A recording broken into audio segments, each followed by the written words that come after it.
You guys are in for a big treat. I need you guys to start clapping. I need you, because if you don't, he said if you guys don't clap and you don't get excited, he's not coming up. So, all right, let's go.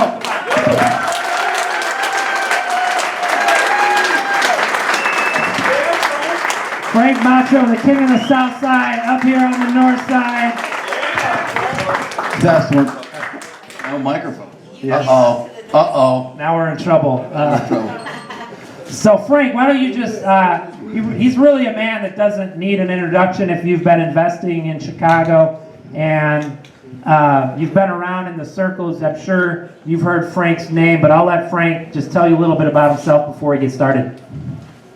In my previous life, I know this is not going to surprise anybody, I was an accountant.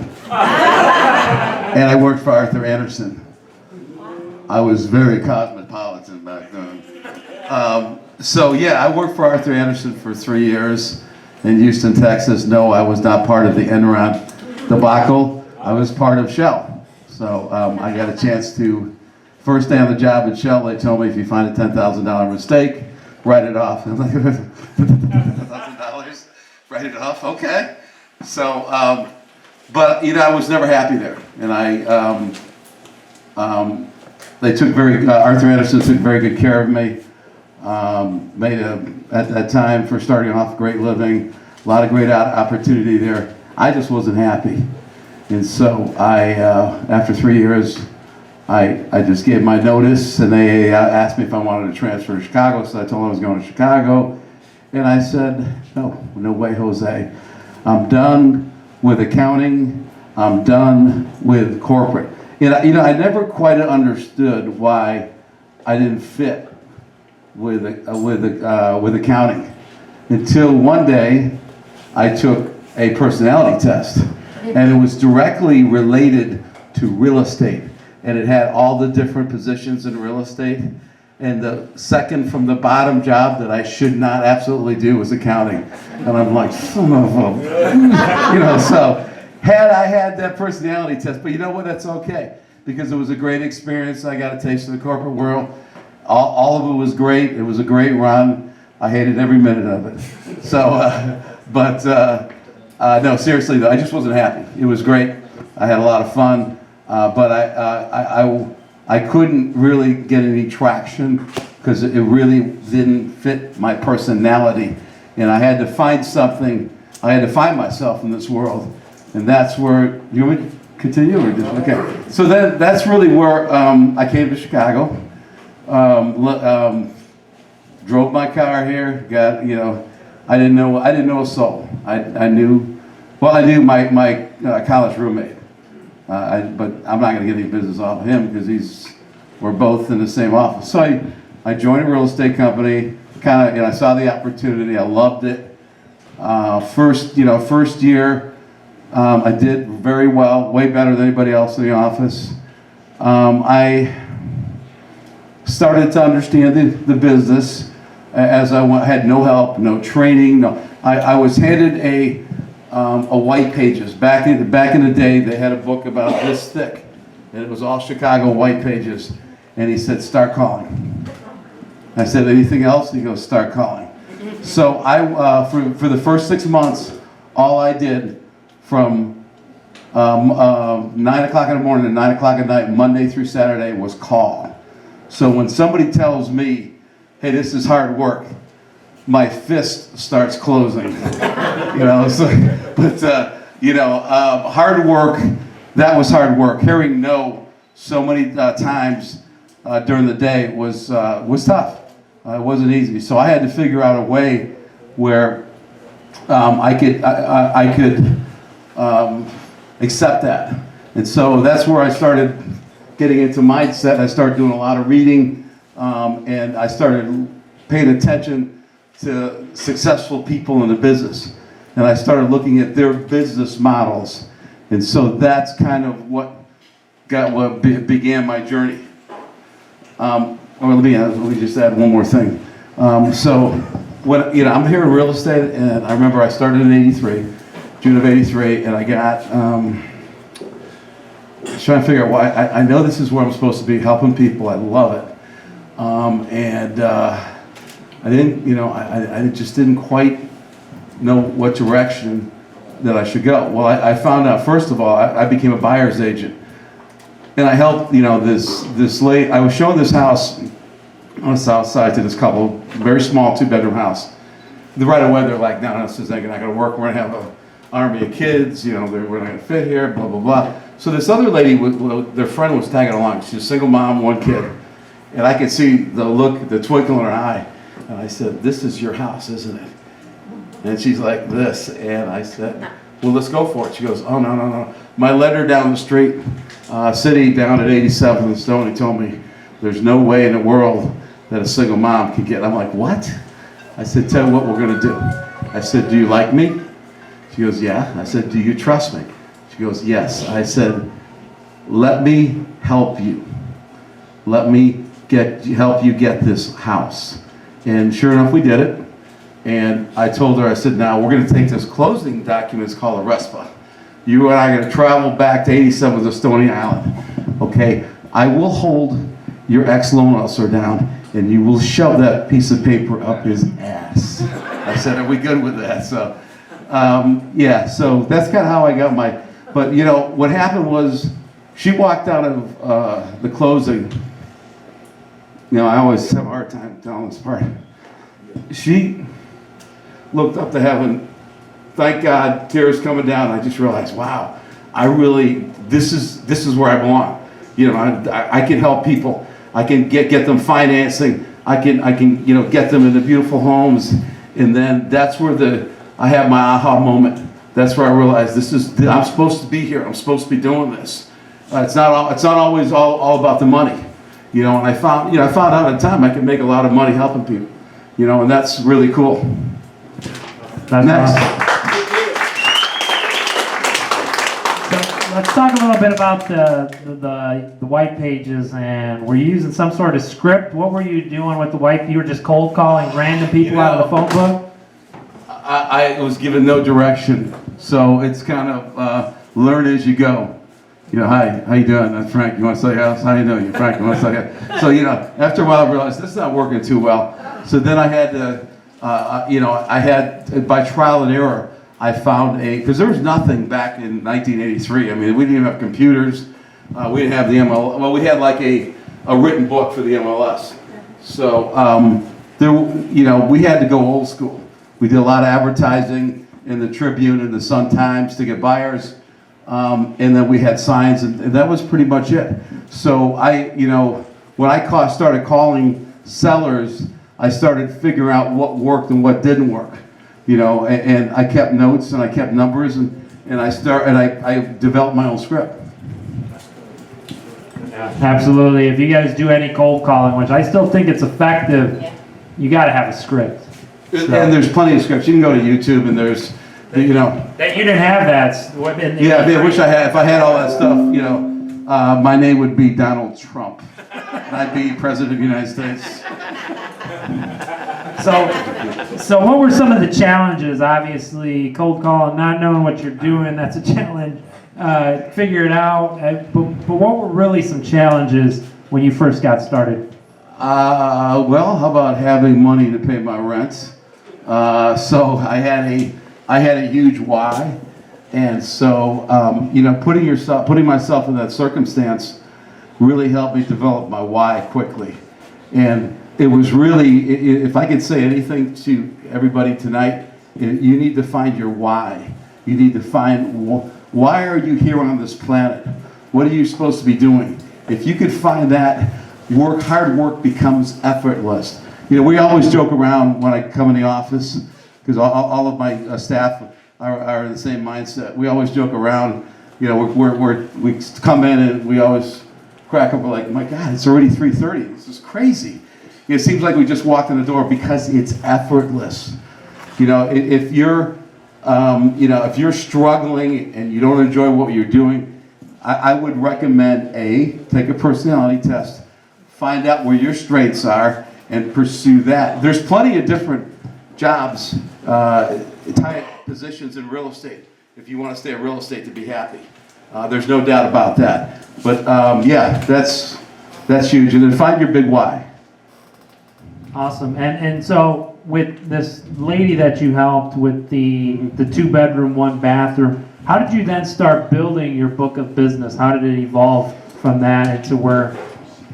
Hard work. I'm going to say a very dirty phrase here. Hard work, hard work, hard work, hard work, hard work. You need to focus on hard work. Become, it's the small steps. It's the small wins over time. I listen to these kids coming in and they come on my team, and then they leave because they don't want to do the work. But if you make a commitment to work hard daily, you will be successful if you follow a path. If you follow a path with scripts and with a plan and an order. But how did I, so basically, I had to create my own scripts. I had to create my own plan. And at one point, at a point, I started selling on the average of 13 deals a month. And so what happened was I got noticed. I'm not going to take all my clothes off, so don't get excited. I got noticed by investors, and then investors started approaching me and saying, "Hey, dude, man, you're killing it, man. You're selling all my listings. I might as well just give you my listing instead of giving, Joe Blow and Betty Sue that don't do anything for me." So I instantly learned from there another lesson in life, and that is that value is the most important thing. And the value, thank you, brother, the value that I brought to them was selling their property at a great price, getting them a high ROI, and selling it quickly. Nowadays my value is insane. I mean, all the stuff I do to move properties, from Zillow to signs to open houses. I mean, I do, drone videos. I mean, I'm always looking for that next thing to add on to give my properties an edge so that they sell quicker. So obviously hard work has been crucial. That's the cornerstone of the foundation. That's the cornerstone foundation essentially of how you've become successful. Tell me some of the tools or people that have also helped you elevate you to where you're at today. Yeah, so really starting it off, I kind of had to figure it out on my own and do it on my own. And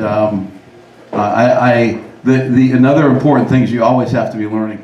You really should learn something new every day. You should be challenging yourself to. The only way you're going to get better is if you become better. If you make yourself better. I'm always learning new programs. I had a new loan officer in my office today. I'm not afraid to sit down and talk to new players, to listen. I want to know every program that's out there.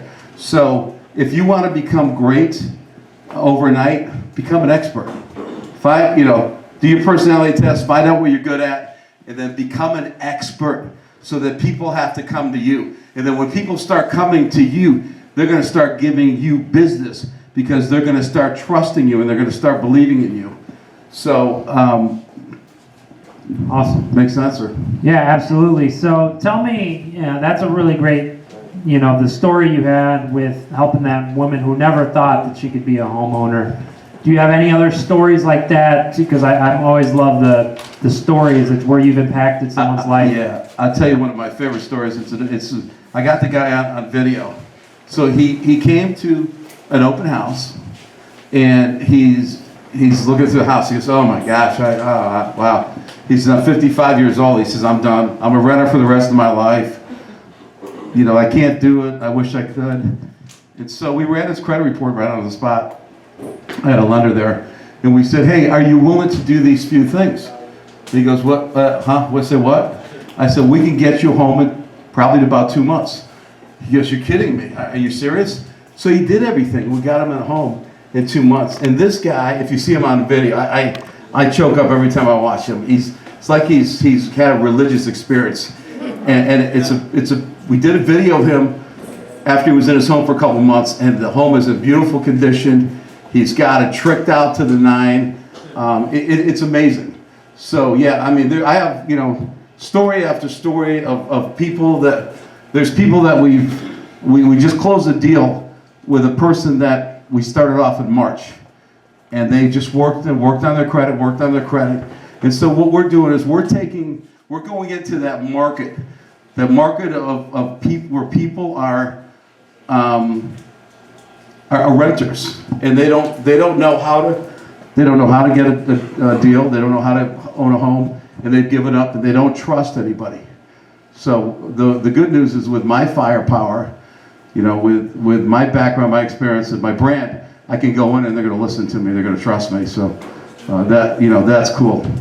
That's awesome. Tell me about how you've kind of, and in a lot of areas, I would almost say some areas of the South Side that you've almost even transformed, during some times when other investors weren't even in some of these areas.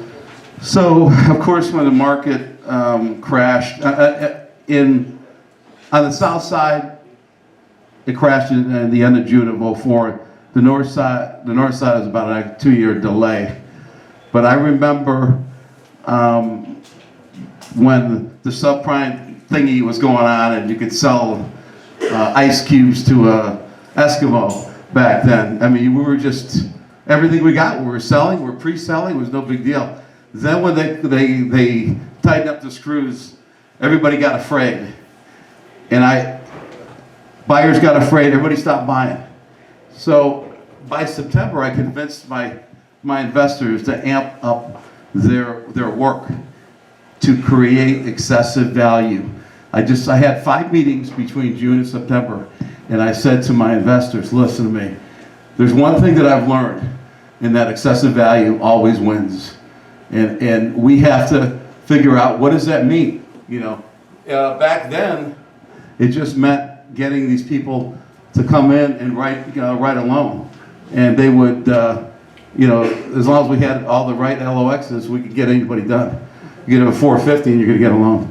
Now, overnight, and that's what caused the crisis, right? So now, when the market crashed, they really tightened things up. And so the value became the rehab, the inside of the home.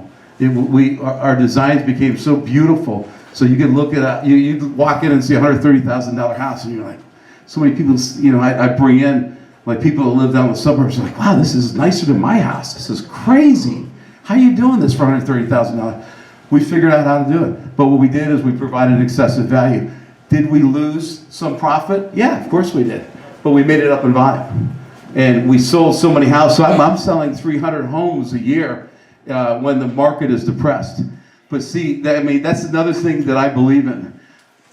Like, I got a phone call and he says, how do you think the market's going to be? I think it's going to be bearish in 2017. I'm like, I don't care. I say, because I create my own business. I'm a hunter. I'm not waiting for, if you're going to wait for people to walk in, I'm in no offense if you have this job title. I'm not a librarian. That's just not who I am. I'm a hunter.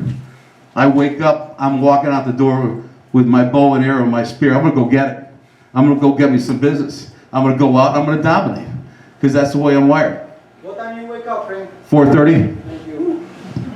So 2 o'clock this morning because I had a long vacation. But yeah, normally I wake up 4:30. That's just how I'm wired. And that's just what I like to do.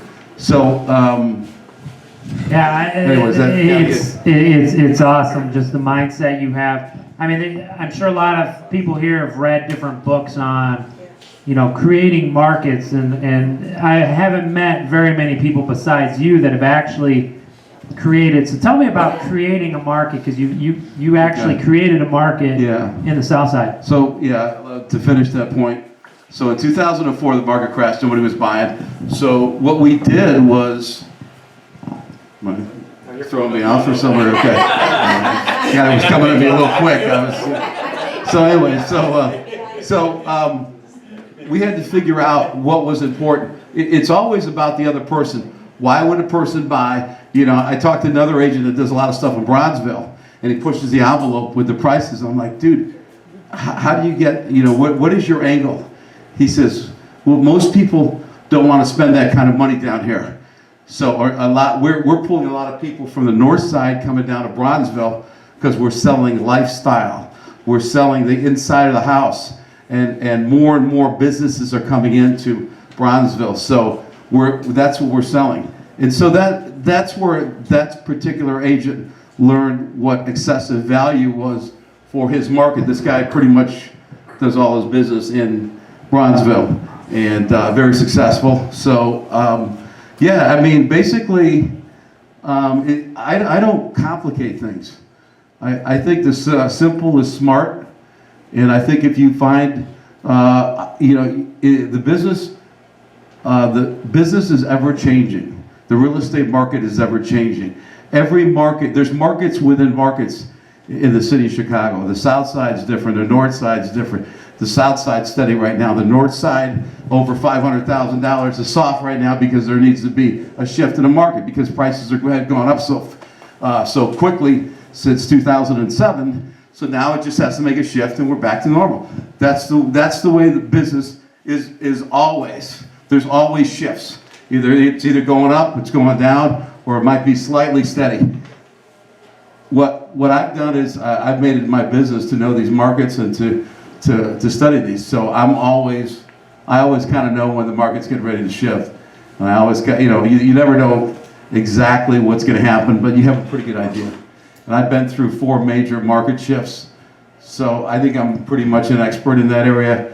So when somebody comes and invests with me and say, I'm going to be talking about why we should buy in this area, or why we shouldn't buy in this area, or why we shouldn't offer what somebody else paid for on the block. Because a lot of times a house may be worth $30,000, $40,000 less if it's across the street from a busy school or a supermarket, or it's in a flood zone, or it's in a different school district. You could be on the same block.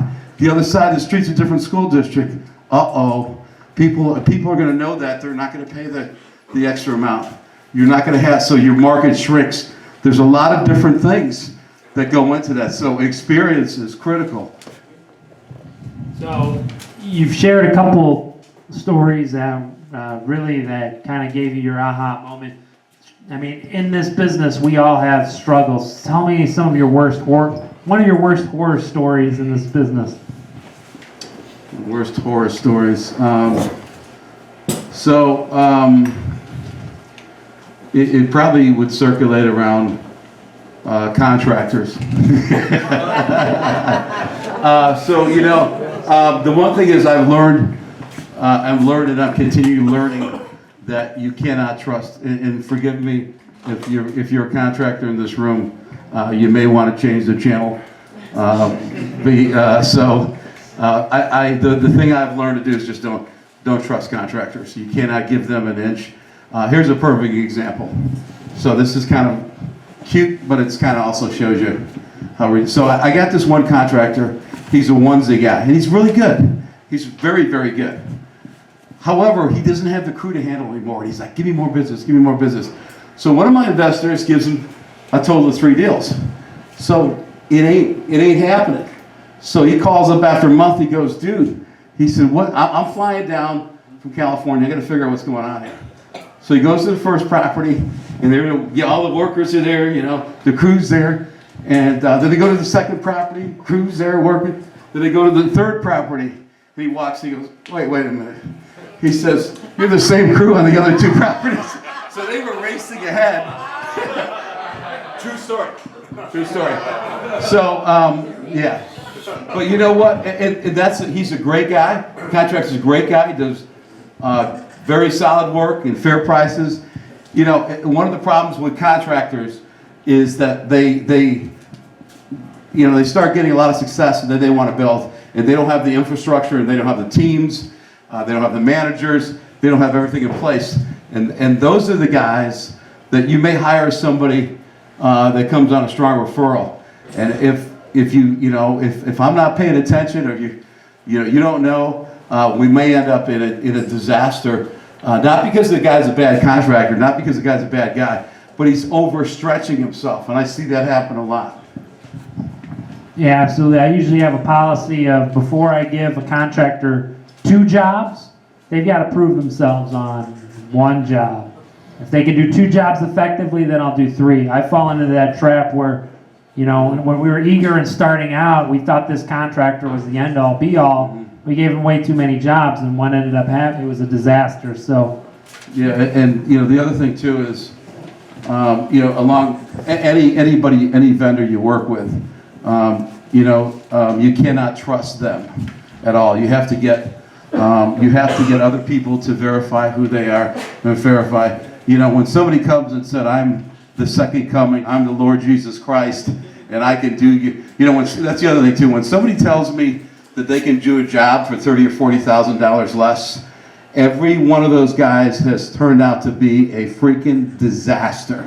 So when I get 4 bids in, and you know everybody's, you know, maybe like here, and then the one guy's there, I don't even call the guy back. I got nothing to say to you, because I know now exactly who you are and what you are. Because you're gonna at some point in time you're gonna say I need more money, and then you're gonna end up, that guy normally ends up being higher than where the regular guys are. that's a great point. Yeah, if you ever have, usually your highest bid and your bottom bid, just throw those out. I recommend getting 5 bids, especially when you're starting out. At least you may need more depending on the job. So, what is the Frank Matro business model? Well, okay, so what I believe is, I believe that I'm not from this world. I believe that I was brought here for a reason. I happen to believe in God. I happen to believe in Jesus Christ, and you know that's my ultimate why is based on serving my God. And then specifically when it comes to realty, to real estate, my goal is to help buyers and to help sellers. So my model goes, if a buyer comes to me, they're going to get exposed to the best financing, the best programs, the best down payment programs. If there's any grants out there, we're going to expose them to all these things. And if they need credit repair, we're going to show them how to fix their credit. So I have every mechanism in to, if somebody is eager and willing to learn and to change, we will make them a homeowner. And then from a seller's point of view, our job is to maximize their ROI and sell their homes as quickly as possible.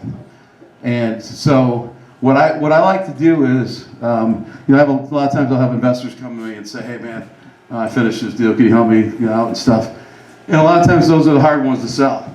You know, so I kind of like to get them early where we can walk through, and my partner Reggie will you know, walk through and do a layout and say, "Hey man, we got to move this wall, move that wall, add this bedroom here, add this bathroom here," and make it functional to today's needs.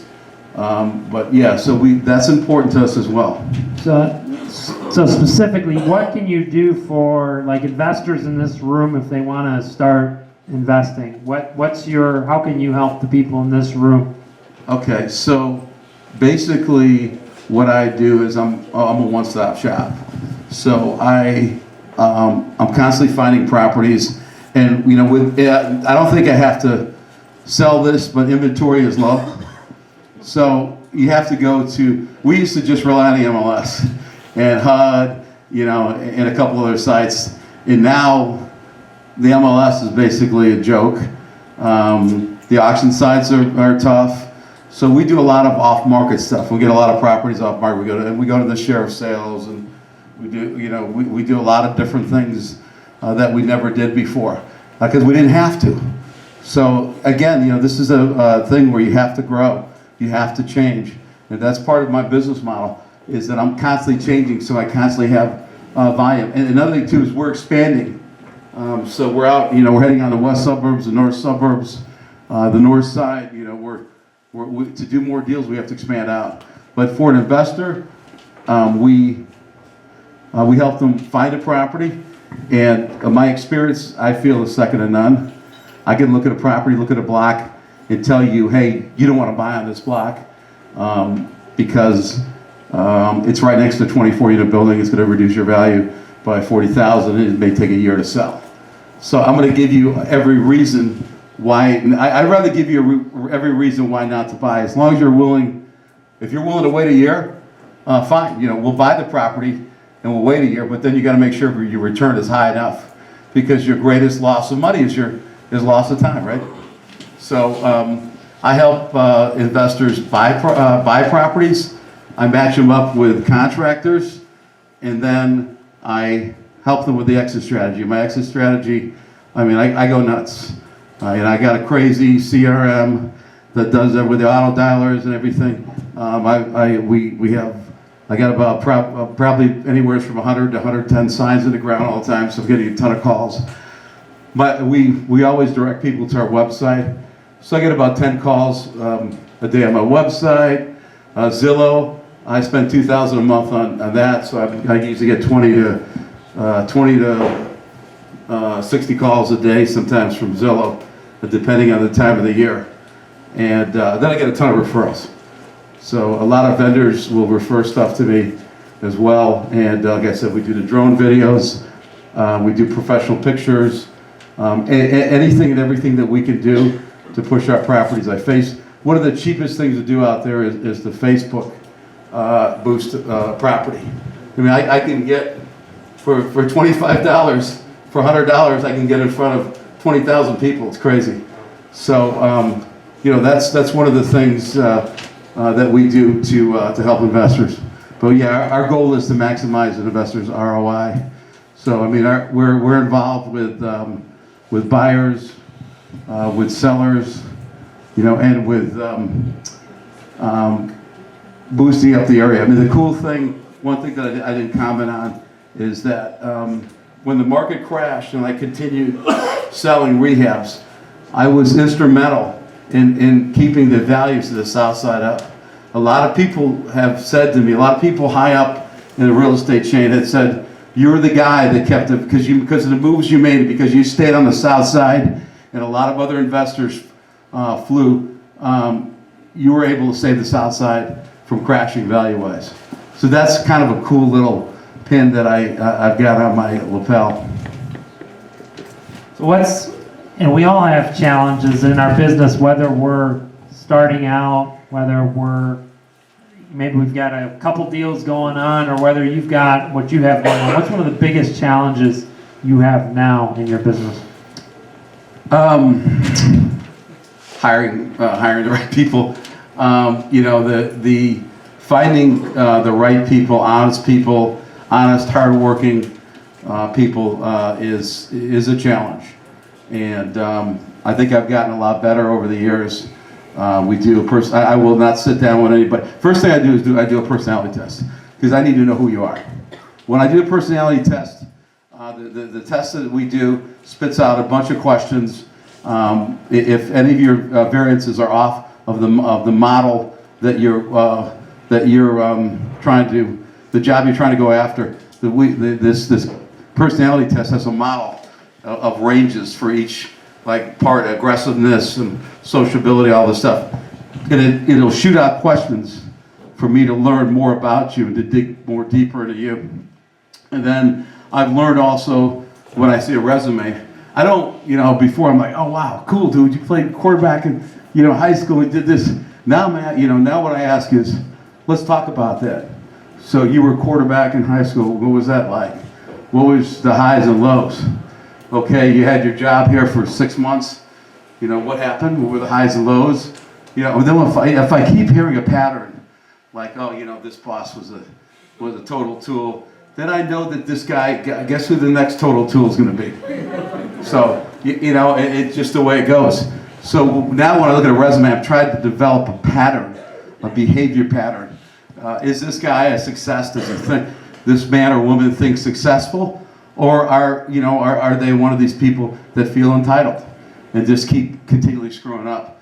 So yeah, I would say finding people to work for you is probably one of the biggest challenges out there. Yeah, good book if you guys are looking to hire anyone that you guys should look at it's called Top Grading. Have you read that? No, I will now. How to Hire A Players. That's a really good book. It's a lengthy interview process, but that's how you weed out. And even the application is so long that it weeds out people that don't really want it. So it's a good book to read. So what keeps you motivated, Frank? I mean, you've got obviously your why. What are some other things that keep you motivated throughout the entire day? I mean, we all have highs and lows. So I'm a firm believer in daily affirmations, and I remember I was at an airport about 10 years ago, and I got a Robin Sharma book, and he said all of his CEOs do daily affirmations. So I started doing daily affirmations, and what a difference that made. I remember after I started, my wife said after 6 months, she goes, "What happened to you? I mean, you changed it for the better." And you know how women are always trying to change us, So I guess I took care of that. So, anyways, there's really nothing more powerful than your mind, and there's nothing more powerful than yourself. What I believe in is that I am responsible for my success, period. And I believe in extreme ownership. I believe if something goes wrong, it is my fault. There's a book out called Extreme Ownership, and it's written by Navy SEALs. And one of the chapters talks about how they go on this mission, and the rescue was fine, but there was some friendly fire. One guy got hit. So in comes internal affairs. In comes all the generals involved. In comes the guys involved in the planning. In come the guys involved with the execution. So they go around the room, and they go, "Ollie, whose fault is it?" You know what Ollie's going to say? "It's my fault because I should have done this." Ollie wasn't even on the field. Next person, "Linda, whose fault is it?" Linda's going to say, "It's my fault because I should have done a better job doing this." Everybody is trained to think that way, even if they were nowhere near the shooting. They're trained to examine themselves and not point the fingers. Does that sound like society? No, we do just the opposite, right? So the problem with society is that we've been sold a false bill of goods. We've been taught how to be average. We've been taught how to think average, how to act average, and it's my responsibility to guard my mind and to protect myself from thinking average. So I do daily affirmations. Sometimes it's hourly affirmations. Sometimes I may get so worked up, I gotta bring myself back in focus. Gary Keller, when I was at a mega agent camp last year, Gary Keller was talking to guys like myself and other guys that are doing 1,000, 1,500 deals a year. And he said, you know what the difference between me and everybody else in this room is? I focus better than you. So when I heard that, I thought, wow. I mean, again, it's simple. I focus better than you. So his mindset, he's focusing on the right stuff. He's not getting distracted. Fear and anger are my biggest enemies because they're my biggest distractions. I mean, when you think about it, what are you thinking about most of the time? You're either ticked off about something, or you're afraid that your deal won't work out, or you won't make any money, or something. There's always something that roots back to fear and anger. They are the biggest distractors out there. So I have to keep reminding myself that I need to get back. I need to get back. I need to refocus. I need to refocus. So yeah, daily affirmations are critical, and they work. And everybody I know that uses them are world beaters, and that will revolutionize your life because it has mine. Awesome. Is there anyone on YouTube, any podcasts that you listen to that get you going? I'm a big Ray Lewis fan because I'm, in case if you haven't figured out, I'm a type A personality. So I like, to me, my favorite athlete is Ray Lewis because he gets himself worked up before he gets his mind so high up in the clouds into a state of righteousness and gets everybody else around him in that state. I just love that. And so so a lot of times when I come in, I may have that, I might just turn on a Ray Lewis mic'd up. And then, I love listening to Gary Vee, Robin Sharma, Grant Cardone. Anything like that is going to feed my soul. It's going to feed my mind with positive, smart business thinking. A lot of the problems is that you and I don't know how to think like a business person. And so when you start listening to these podcasts, they teach you how to think like a business person. And is there a book? Do you have a book that you recommend? I mean, that maybe that was game changing for you in your business? Yeah, sure. So for a real estate agent, I mean, for both, I would recommend Gary Keller has got killer books. The Millionaire MREA, Millionaire Real Estate Agent book, and the Millionaire Real Estate Investor book. Right, you can get them online. They're phenomenal. You know, Gary Keller has just gone around the country interviewing hundreds of people and just taking all the commonalities and putting together a book of business models that work. And you know, if you need to know how super successful people are acting in those roles, those are the two best books on the market, hands down. Yeah. The One Thing is, have you read The One Thing's pretty freaking awesome too. That's awesome. Yeah, but I mean, if you want to get, if you want to get a scope of how, how an investor thinks or how they model their business or a realtor, read those books. The One Thing is also a crazy good book. Yeah, awesome. And how can people contact you? How can people get in touch with you? Just call me. My cell phone is 708-307-0777. All right, I don't see everybody's notebook out. Let's try that again. Only 708-307-0777. Or I still have an AOL account. Yes, I do. I'm not. Yeah, Montrof, MONTROF at AOL.com. But I like phone calls and text. Kind of like where I'm at, so I'm a little bit old school, so I like to talk to people, or I've got texts, emails. I get so many emails, it's hard for me to keep up with them, but that's the easiest way to get hold of me. Hey, and then we're going to open it up for questions too from anyone from the group. So anybody have a question they would like to ask Frank? Yes, sir. You mentioned you see markets when they shift. You also mentioned something about Pullman. The area of Pullman was said to be trying to get revitalized to what it was prominent years ago. You see any shift coming to that area anytime soon? Well, yeah, I mean, David Doig, a good friend of mine, did the Walmart and the Method Soap Factory there, and he's also buying up all those townhouses there, and he's also negotiating with Amazon right now to build a million-square-foot facility that's going to bring in 2,500 jobs. And also, I met with him and City of Chicago Deputy Chief for Planning, Anthony Simpkins, and they're going to earmark the MMRP money that's left. They're going to earmark to him. So it's not a lot, but it's about $600,000, and but every little bit helps. So yes, I think that that Pullman and West Pullman are going to be coming back. I think they're a huge opportunity, and when you have a player like David Doig in there that's bringing commercial and revitalizing residential, it's going to happen. Yes, sir. I was just gonna ask, like, as far as what would you think is the best way to, if you don't have a lot of capital but you interested in investing in real estate, but you starting off with like not a lot of capital but probably like good credit and things like that, but just your capital is not really high. Well, you want to get experience, and you want to. I would recommend JV. There's some people here that talked about JV. Could you? That you'll J would be if you bring a deal. Can you guys raise your hand? So you want to look around right now. I'm doing this for your benefit. You may want to look around, and you may want to go up and talk to this gentleman here. So if if you don't have a lot of money, which probably there may be a few people in the room here, you have to bring value, right?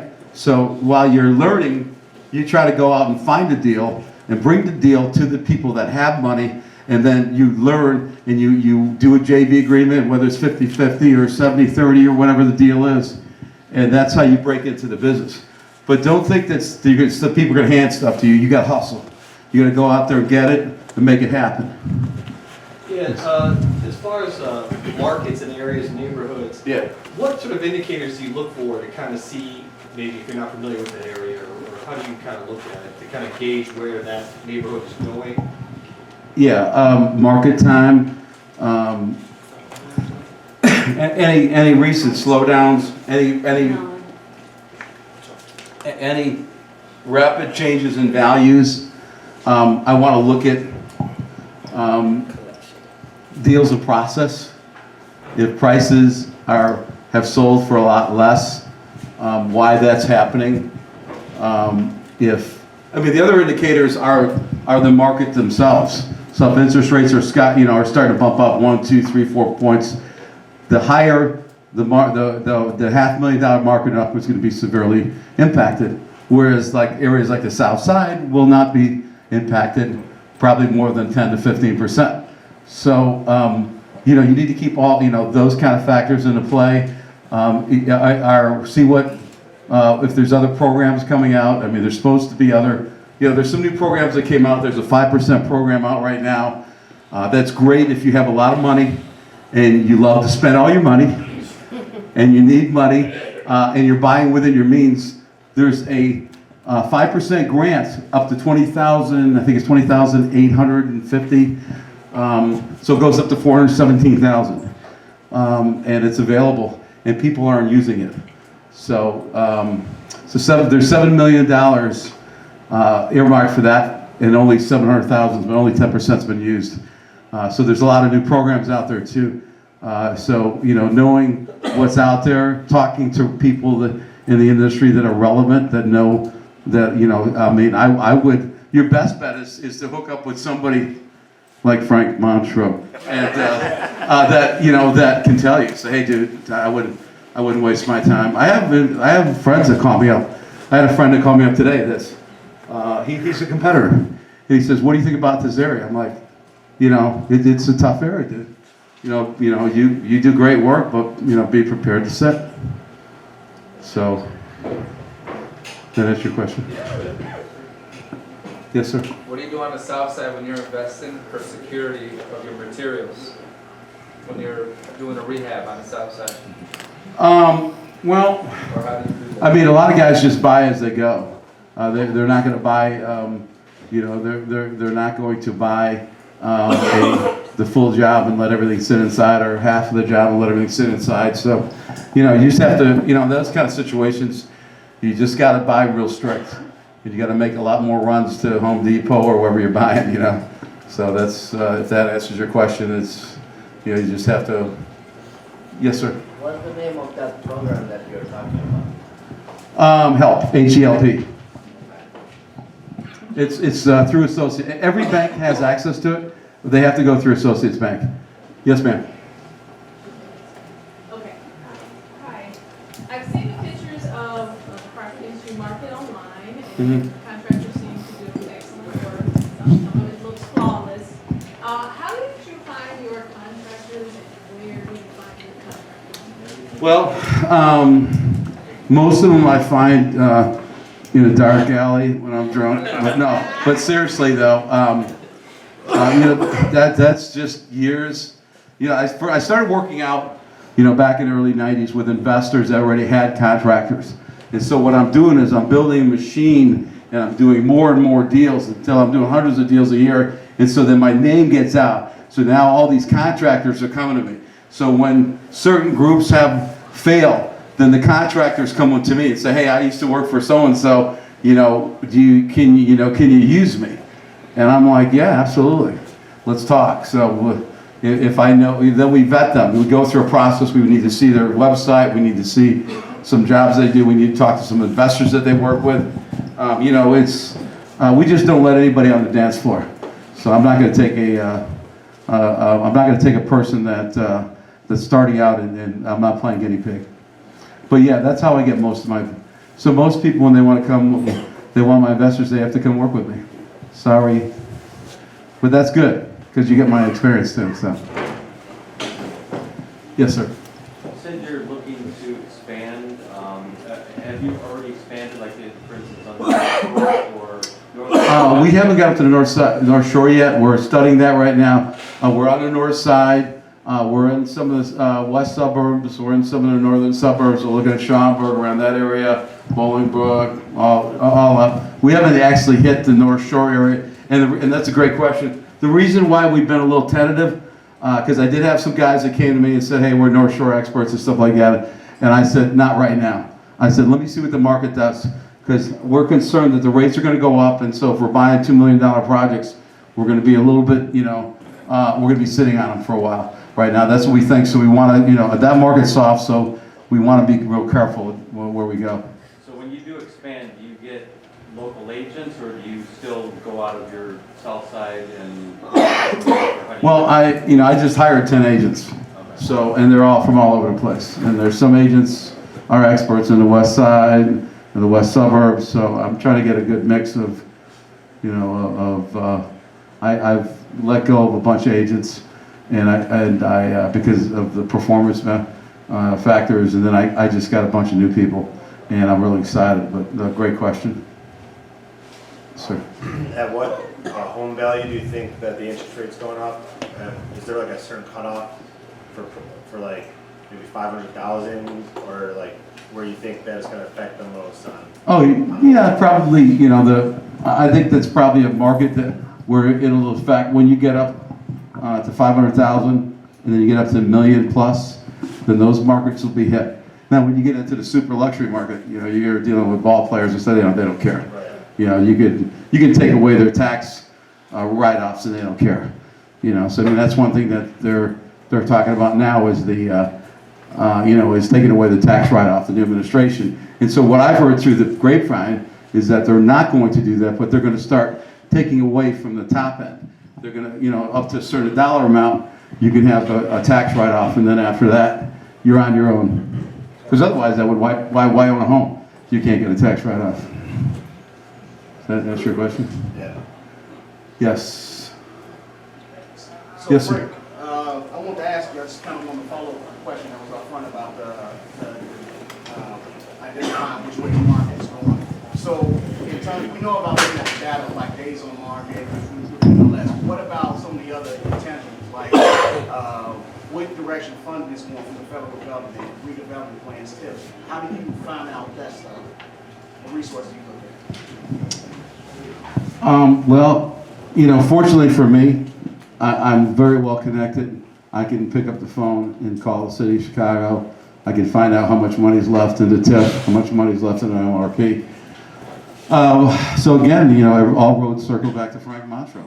How about that? So, but yeah, that's a great question, because you need to, how do you predict the market if you don't know what's going on? Get around people that are smart and that are educated, that know what's going on. And by the way, I love steak. Yes, sir. When you're searching for properties, you said MLS isn't really getting as much as it used to.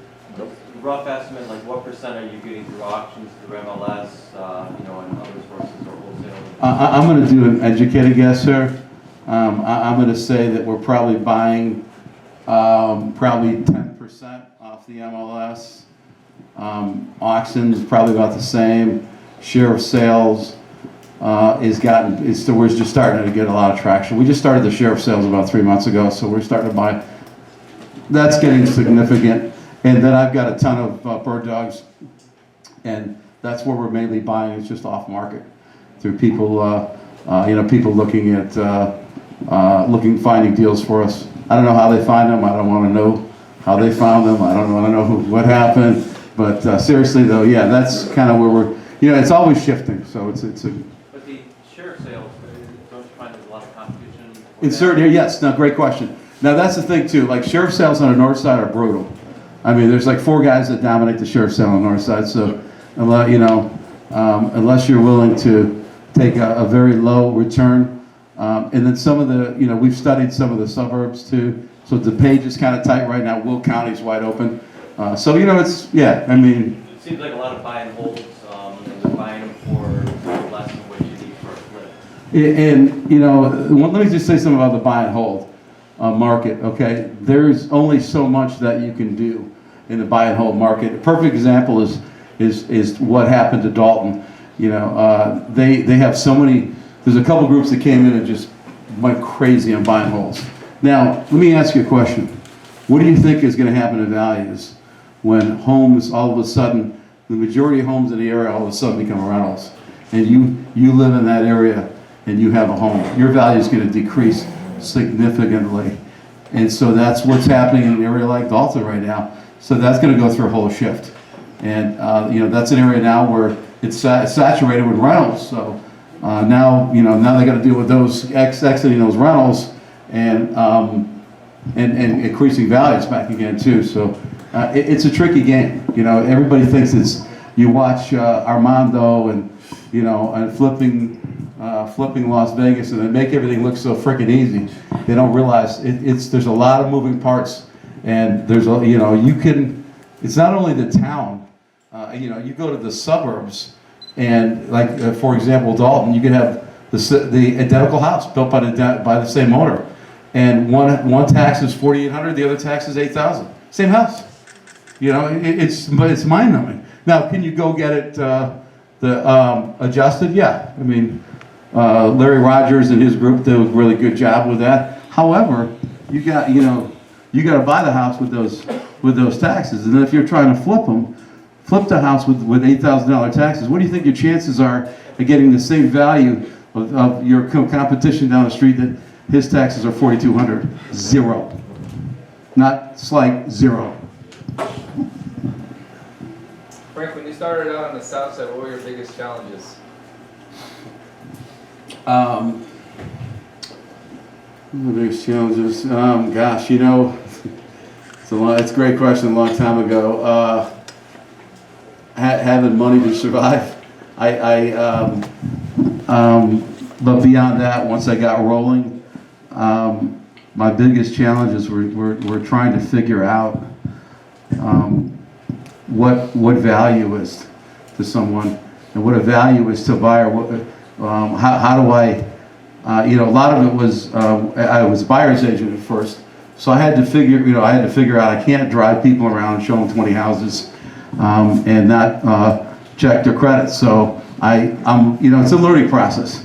So my biggest challenges were figuring out how I could become efficient in business. And when it came to buyers, I found out that I had to get them pre-qualified first, and if I lose a buyer because of that, so be it. The amount of time that I spend driving unqualified buyer around versus losing a qualified buyer every once in a while is way more efficient than the other way. So did you find the buyer first before you started a rehab on the south side? I used to work with buyers first, and I would call, you know, I hit the telephone so hard that I was getting just regular listings. And then I was generating buyers off of those signs. I was generating buyers, and I had a database from all the calling. So it was primitive, it was just a yellow pad, and I started working those people, and I started getting buyers. And then when I got investors, then it was a different story. It's a lot easier because I had listings handed to me. I didn't have to worry so much about. And then I started chasing more investors and getting more investors on my team. And then it was a lot. As I got more listings, I was able to build my brand. And then once I built my brand, now a lot of people are coming to me. So the whole there's a sequence. You work hard, you build your brand, and you sell yourself, and people will come to you. We'll open it up for 2 more questions. Go ahead. Oh, sorry. Yes, sir. Can you talk a little bit about the trend and that you've seen in your required return on investment? Sure. Where it come from and where it is now? Yeah, so, I mean, the trend was, it's just a big ongoing cycle. So right now, there's a lot of people in the business that don't know what they're doing, that are driving up the prices, that are driving up the buy prices. And so it's getting tougher and tougher. The ROI is shrinking. So what I hear a lot on the field is, you know what, I got to have at least 20%. Or some guys will go down to 15%. And the days of the average return of being 40%, it's over right now. Will it come back? Yeah, it'll come back. When? I don't have my crystal ball with me tonight. I didn't know I was going to be asked that question, otherwise I would have brought it. No, but I don't know, seriously. But yeah, so usually historically over 33 years, the returns have been typically between 20 and 40%. So, and right now it's in the lower end cycle. And that will change for a lot of reasons, because especially on the north side, it's going to shift. And then that should free some things up there. I think you may have indirectly answered this, but when you talk about if you could give more of a hands-on, like for the new ones, so when you talk about the cycle, that they started at 40, now they're at 20, and then you said you start to vary your portfolio to look other places. Is that what should be your general advice, to just expand, or what are other ways to supplement the income when you're going through a down cycle? What else do you do? Well, you want to partner up with, you want to work with as many people as you can. That's probably the best advice I can give you. And if you can partner up and do JVs and do partnerships, you're going to expand your visibility, expand your brand, get to know more people. You know, it's great that you guys are coming to this event. But I mean, if you're not meeting anybody and you're not creating relationships, then this evening's been an epic fail for you.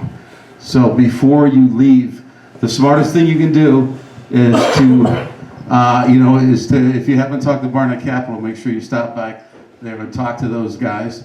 They're phenomenal. If you don't know anything about financing, that's a phenomenal company to get your financing through. I don't know, is there? No, that's, I think. Is that I mean, because it's Yeah, not, that's good. there's no real simple So maybe answer. See, a lot of people value. think, I just want to come in, I want to do what Albert is it, or? Yeah, right. What Big Al did. I want to make 100 grand my first deal, and I got people coming to the door. I don't want to do anything. I don't want to spend any money. I don't want to invest in anybody. I don't want to do any work. I just want to get some mop and, something that's already done, and I just come with a mop and can clean it up, and, maybe I won't even clean it up myself. I'll have somebody else clean it up, and I want to make my 100 grand. There's so many people out there like that don't get it. That's just not the market right now. Now, there's times when, there's a run like that, but then what's going to happen is, everybody's going to talk, so, there's going to be locker room talk, bar room talk. Hey, man, I need 100 grand on this. Hey, man, 100 grand. So they're like, oh, okay, I'm going to call my realtor and I'm going to start buying now. Then in comes a wave of a lot of people that don't know what they're doing, a lot of newbies, and driving the prices up, and there goes the 40% returns out the window. So, Final question here. Yes, Mark. Frank, when you mentioned an emerging market like Pullman, West Pullman, from a, when you have development in areas like that, from an appraisal standpoint, from your experience, how does the value start to happen? Where do you find value at in creating appraisals where you can make your margins in those kind of markets? First in, what's the driving mechanism? Yeah, so what, that's a great question. Most banks, so you have to stay away from the bigger banks because they don't want to lend in emerging markets. They don't want to lend in African American communities. So I have some people on my hate list that I send nasty cards to for Christmas. But then there's also great banks out there like Private Bank and banks smaller banks, Bridgeview Bank, that are very aggressive with appraisals, and they will, they will support. I mean, I just had an appraisal, perfect example, and nobody's perfect.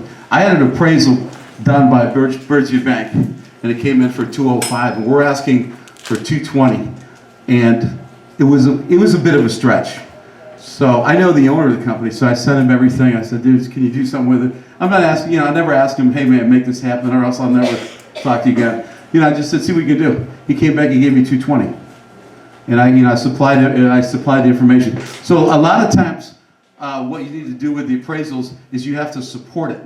And so what that means is you got to meet the appraiser out there, you got to hand them comps, and sometimes I'll take comps outside the area. And then I'll say, I'll have certain comps that have closed, and I'll say, look, I put a yellow X on this comp, and I wrote why you do not use this comp. This was a fire sale.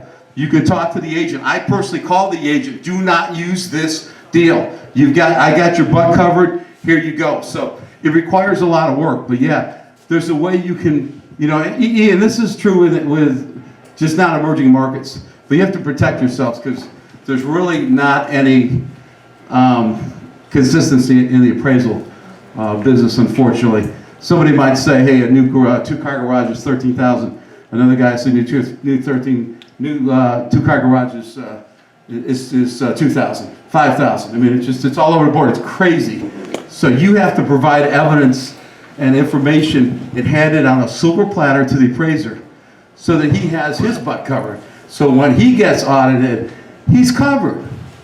And there's no problem. That's what he's gonna, you know, a lot of these guys are so scared of their own shadow, they're gonna take a super conservative number. Because they're not interested in you and me. They're not interested in low to moderate areas. They're interested in their pocketbook, period. And if they're dealing with a big bank, you know, like Chase or somebody like that, they don't, you know, those guys are conservative. They you know, they want the conservative numbers. So you're gonna get a bank that's gonna give them the blend. A lot of these banks their underwriters will adjust the numbers. I'll call appraisers back and I'm like, dude, where'd you get where'd you get 175 grand? They're like, my number was 200, what are you talking about? I'm like, son of a... So I call the loan officer back and I'm like, hey, why did you have me call the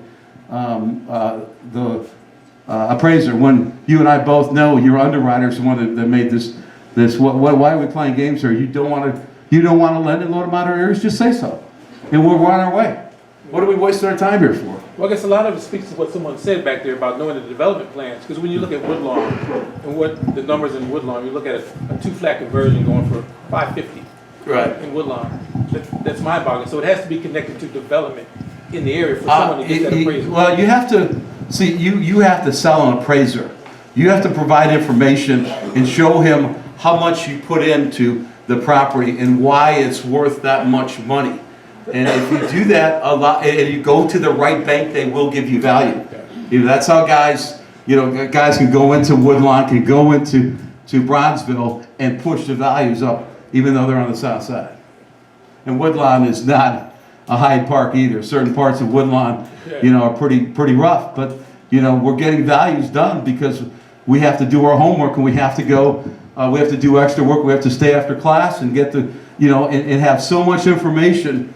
So our job is to, as a realtor, is to protect the. My number one job is to protect the appraiser, so that, because I know he's going to look and say, "Wow, you know, I could get audited and I could lose my job." You know, so I better go. I better go conservative, and I get it. So I mean, he's looking out for his. I get. So let me help him. Let me help him cover his ass. Can I say that? Does that work? All right, well, let's give Frank a big round of applause.